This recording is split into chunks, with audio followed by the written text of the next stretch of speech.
Book of Heaven, Volume 27, December 18th, 1929. Ardor of Love. Specialties of the three ardors of love of our Lord.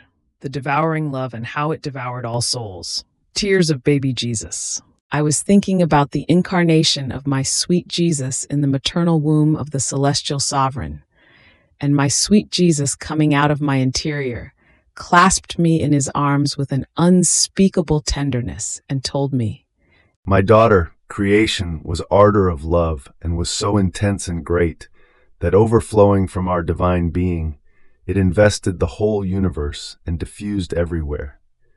And our fiat, pronouncing itself and operating in this, our race of love, that ran and ran without being able to stop, if not when it spread everywhere and gave its first kiss of love to all creatures who did not yet exist. Its kiss of love was kiss of joy, of happiness, which it impressed on all generations. And our divine fiat, that ran together with it, did not content itself with only kisses, but pronouncing itself formed suns, heavens, stars, seas and earth, and everything that can be seen in the great void of the universe. So the ardor of our love in creation was ardor of celebrating love, of happiness, of joy, with which we were to play with and delight all creatures. On the other hand, in incarnating myself in the maternal womb, our ardor of love, which, as we could not contain it, overflowed from us and did the same race as in creation, was ardor of love, of tenderness, of compassion, of mercy, and it put at risk the life of a God in order to find man and give him its kisses of love, tender and compassionate, its kisses of forgiveness, and enclosing the life of all creatures within its sea of love, it gave them the kiss of life, laying down its life of love to give life to man. Our love reached the excess in the incarnation, because it was not, as in creation, love that celebrates, that rejoices, but sorrowful love, suffering love, sacrificed love that would give its life to make a prey of the life of man. But our love is not yet content. Place your hand upon my heart and feel how strongly it beats, to the point that I feel it explode. Prick up your ears and hear how it seethes, almost like a stormy sea which, forming its gigantic waves, wants to overflow outside to invade everything and everyone. It wants to do its third race of love, and in this ardor of love it wants to form the kingdom of my divine will. This ardor of love of ours will unite together that of creation and that of my incarnation, and will make them one. And it will be ardor of triumphing love, and will give its kiss of triumphant love, of conquering love, of love that wins over everything to give its kiss of perennial peace, its kiss of light that will put to flight the night of the human will, and will make the full day of my divine will arise, which will be the bearer of all goods. How I long for it! Our love seethes so much within me that I feel the necessity to let it overflow outside. And if you knew what relief I feel when pouring it out with you, I speak to you of my divine volition. The ardor of my love that gives me the delirious fever calms down, and feeling refreshment, I put myself at work so that all may be my will in your soul. Therefore, be attentive and let me do." After this, my poor mind was wandering within the love of my sweet Jesus, and I saw before me a great wheel of light, burning more than fire, which contained as many rays for as many creatures as had come and will come out to the light of the day. And these rays invested each creature, and with sweet enrapturing strength captured them into the center of the great wheel of light, where there was Jesus, waiting for them from the womb of his love in order to devour them.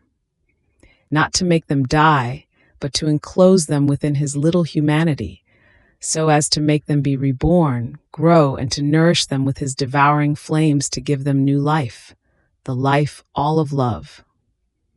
My little Jesus, just newly conceived, enclosed within himself the great birth of all generations, more than a tender mother who encloses the birth from herself to deliver it to the light, formed by his love, but with unheard of pains, and even with his death.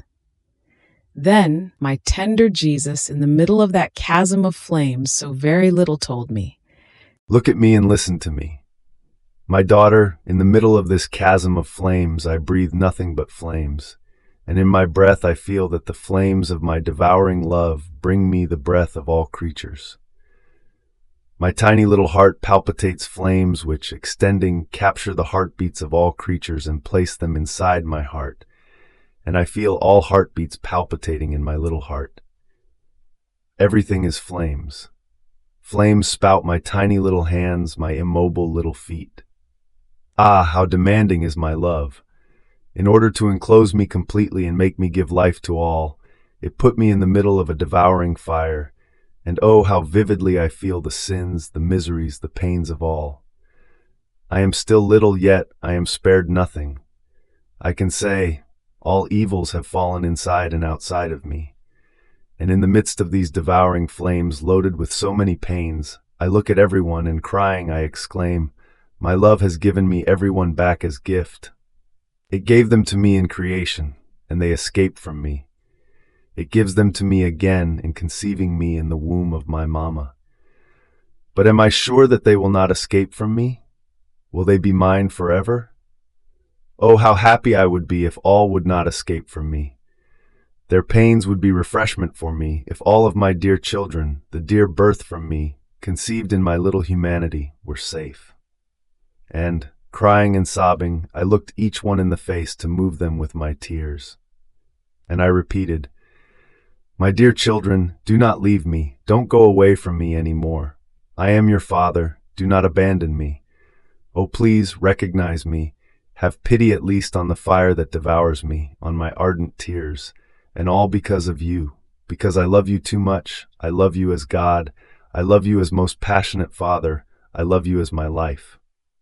But do you know, little daughter of my divine volition, what was the greatest interest of my love? That of devouring in creatures their human will, because it is the origin of all evils, and in spite of all its devouring flames, it formed clouds so as not to let itself be burned. Oh, what tortured me the most was the human will, which not only formed clouds, but formed the most sorrowful scenes in my very humanity. Therefore, pray that my divine will be known and reign in it, and then will you be able to call me the happy Jesus. Otherwise, my tears will not cease. I will always have reason to cry over the lot of poor humanity, as it lies under the nightmare of its miserable will.